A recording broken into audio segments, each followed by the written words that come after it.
Bismillahirrahmanirrahim. Assalamualaikum warahmatullahi wabarakatuh.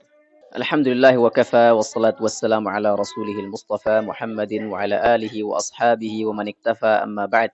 Baik, berikutnya wa an Hudzaifah al-Mar'asyi rahimahullahu taala, dari Hudzaifah al-Mar'asyi rahimahullah, semoga Allah merahmati beliau, beliau mengatakan, ini juga sama. Apa ikhlas menurut al-Imam Hudzaifah al-Mar'asyi? Al-ikhlasu istiwa'u af'alil 'abdi fil zahir wal batin. La ilaha illallah. Istiwa'u af'alil 'abdi, samanya perbuatan seseorang, ya, samanya amal seseorang fil zahir wal batin. Ya, fil zahir wal batin, luar dalam, gitu. Samanya perbuatan seseorang luar dalam, gitu. Itu ikhlas itu. Jadi kalau beda antara yang kita tampakkan di hadapan orang dengan yang kita simpan dalam hati kita, itu belum dikatakan ikhlas. La ilaha illallah. Memang berat masalah hati ini. Makanya Imam Sufyan Ats-Tsauri kan pernah mengatakan, yang paling berat aku kendalikan adalah masalah niat, karena dia tatakallab, hati itu kan berbolak-balik, maka dikatakan al-qalb, sesuatu yang berbolak-balik. Sekarang ikhlas, nanti enggak lagi, itu hati kita tuh. Jadi kembali, ikhlas itu adalah apa? Samanya kondisi seorang hamba itu dalam beramal, baik dia secara yang kelihatan atau tidak. Sama kondisi hati dengan luarnya, gitu. Sama luar dalam, yaitu ikhlas itu. Mudah-mudahan Allah membimbing kita, menolong kita untuk dalam masalah ini. Beliau melanjutkan, wa an Dzinnun rahimahullahu taala, dan dari Dzinnun al-Misri, semoga Allah merahmati beliau, beliau berkata, beliau ini adalah seorang ulama yang ahli dalam masalah tazkiyatun nafs, ya, pembersihan jiwa, masalah hati. Beliau mengatakan, salasun min alamatil ikhlas, ada 3 tanda ikhlas itu. Jadi kalau kita pengen mengecek kita ini udah ikhlas atau belum, maka kita cek ada enggak 3 tanda ini dalam diri kita. Ya, ada salah satu, alhamdulillah, kan begitu. Apa yang pertama? Istiwa'ul madhi wadh-dhammi minal 'ammah. Sama antara pujian dan celaan dari orang lain. Jadi dari orang awam, ya. Jadi kita mau dapat pujian sama, kita mau dapat celaan juga sama. Ini kan berat nih. Kalau kata orang kan, dipuji tidak terbang, dihina tidak tumbang, kan gitu kata orang. Kan artinya sama. Misalnya kita menghafal Quran nih, kita mau dipuji juga lah, ya silakan. Kita mau dicela juga, bilang orang, untuk apa menghafal Quran? Ya silakan. Terus begitu semua ibadah tuh begitu. Nah, ini kita cek masing-masing, jangan tunjuk orang, kan begitu. Kita kalau baca nasihat, jangan tunjuk orang, tunjuk hidung kita sendiri. Tunjuk orang yang berada di balik cermin itu.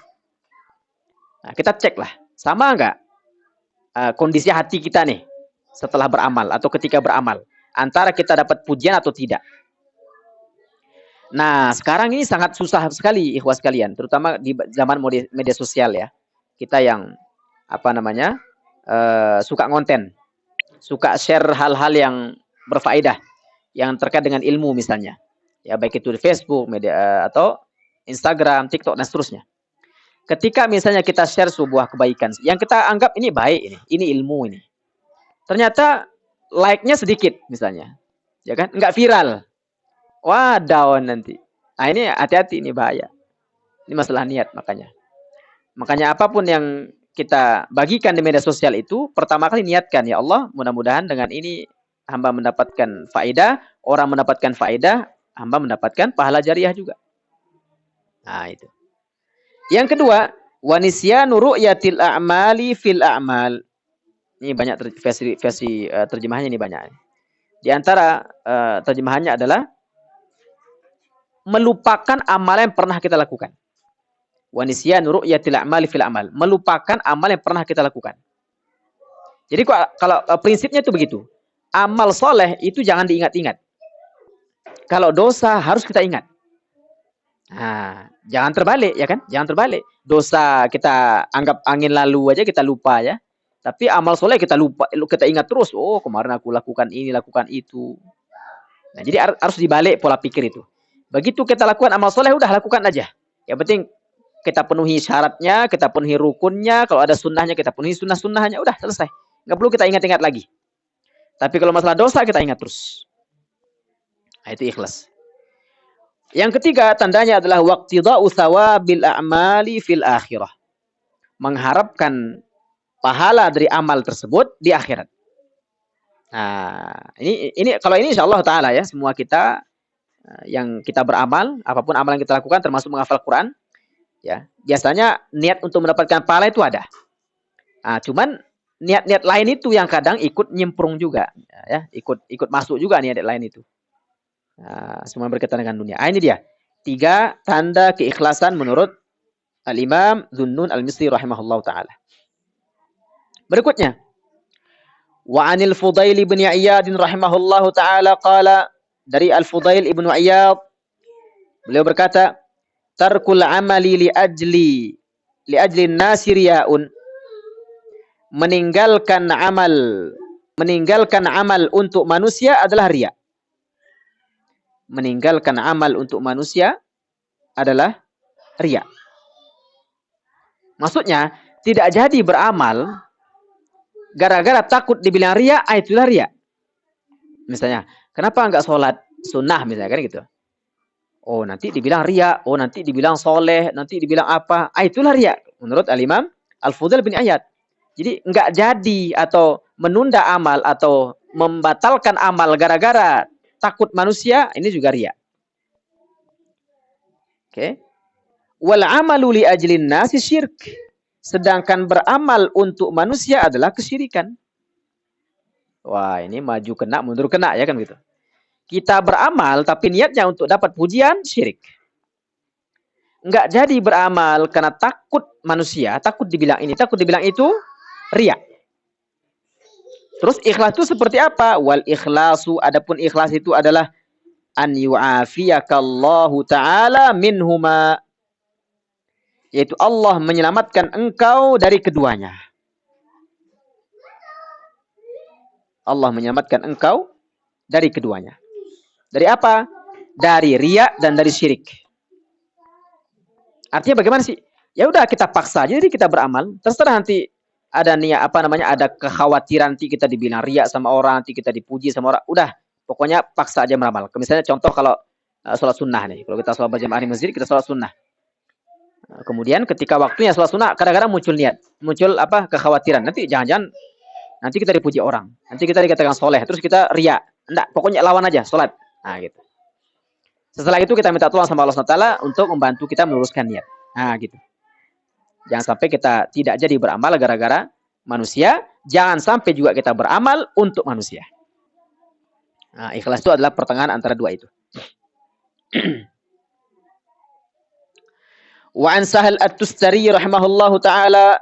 Dari Sahal At-Tustari, semoga Allah merahmati beliau. Beliau berkata, Nadhar al-akyasu, orang-orang cerdas, orang-orang bijak, merenungkan fi tafsir ikhlas, tentang makna ikhlas. Ya, orang-orang cerdas, orang-orang bijak zaman dulu itu merenungkan apa sih makna ikhlas itu. Kan definisinya banyak ikhlas itu. Falam yajidu, maka mereka tidak mendapati definisi ikhlas itu ghairu hadza, kecuali yang ini. Mana dia? Nih. Apa itu ikhlas yang berhasil direnungkan oleh orang-orang bijak ini? Antakuna harakatuhu wa sukunuhu fi sirrihi wa alaniyatihi lillahi ta'ala wahdah la yumazijuhu syai'. Antakuna harakatuhu, hendaknya gerakan dia itu, maksudnya harakatnya adalah amal. Kalau kita bergerak, beramal, wa sukunuhu, maupun diamnya, diam itu maksudnya tidak beramal. Ya, tidak beramal.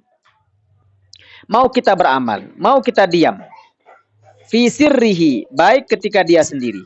Wa ala niyatihi, ataupun di hadapan orang banyak. Lillahi ta'ala wahdah. Niatnya hanya untuk Allah SWT saja. La yumazijuhu syai', tidak tercampur dengan yang lain. Tidak tercampur dengan niat-niat atau maksud yang lain. Jadi mau kita beramal, mau kita tidak beramal, ya sudah. Niatnya hanya untuk Allah SWT. La nafsun wala hawa. Bukan karena hawa nafsu. Wala dunia, bukan juga karena ingin mendapatkan dunia. Nah, ini ikhlas. Masya Allah, ini pembahasan basic betul, pembahasan dasar, tapi sangat sensitif ya, sangat bahaya. Kemudian beliau melanjutkan, wa anis Sari rahimahullahu taala qala. Dari As-Sari rahimahullahu taala beliau mengatakan, la ta'mal linnasi syai'an.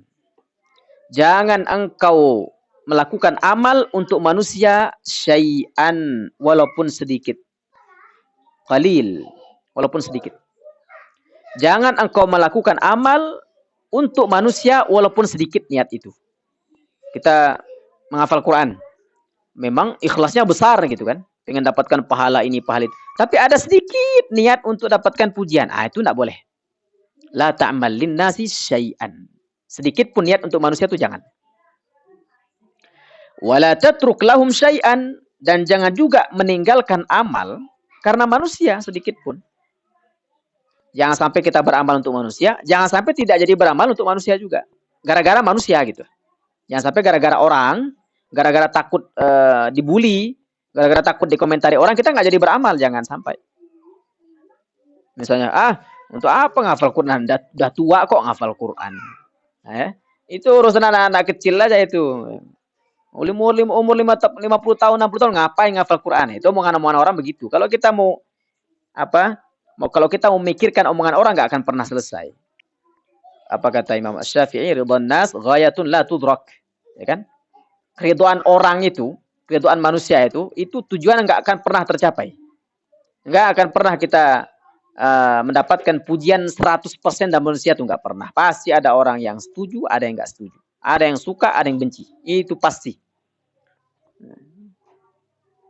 Maka jangan sampai kita meninggalkan amal gara-gara takut dikomentari orang. Takut pergi ke masjid, takut dibilang orang soleh. Wala tu'ti lahum syai'an. Wala tu'ti lahum. Jangan memberikan untuk manusia itu walaupun sedikit. Maksudnya apa ini? Wala tu'ti lahum ini. Jangan sampai bukan tu'ti apa?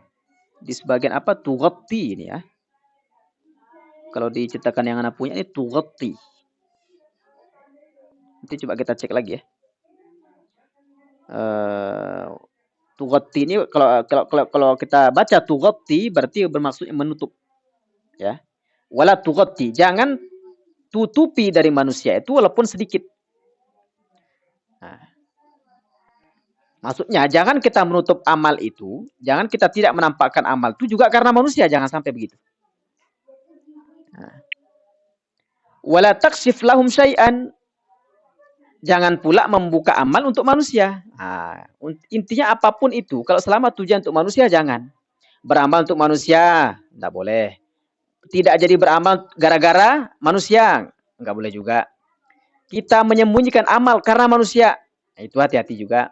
Menampakkan amal karena manusia, hati-hati juga. Itu. Jadi misalnya nih, kita sholat tahajud malam-malam, ya kan? Itu kan tidak ada yang tahu tuh. Hati-hati, jangan sampai kita niatkan, aku nggak menampakkan amal ini supaya itu supaya dipuji orang, jangan. Itu. Jadi semuanya apapun yang kita lakukan hanya untuk Allah SWT. Secara teori gampang ya sekalian, tapi secara prakteknya luar biasa. Berikutnya, wa anil Qushairi qala aqallu sidqi istiwa'us sirri wal alaniyah. Ini dia susah nih, ikhwah. Ini susah betul ini. Aqallu sidqi. Tingkat kejujuran yang paling akal minimal. Tingkat kejujuran yang paling minimal. Ya, kejujuran terhadap diri sendiri dalam beramal itu. Yang paling minimal itu apa? Istiwa'us sirri wal alaniyah. Sama antara kondisi kita ketika kita sendiri, tidak ada yang lihat, dengan ketika kita di hadapan orang lain. Sama nggak khusyuknya kita sholat ketika kita sendiri di rumah dengan sholat di masjid? Sama nggak? Ya? Sama nggak khusyuknya kita menangis ketika baca Quran antara kita sendiri di rumah dengan di depan orang lain? Sama nggak? Itu tingkat kejujuran yang paling rendah, kata beliau. Sekali lagi, kalau teorinya gampang, prakteknya yang kita butuh pertolongan Allah SWT.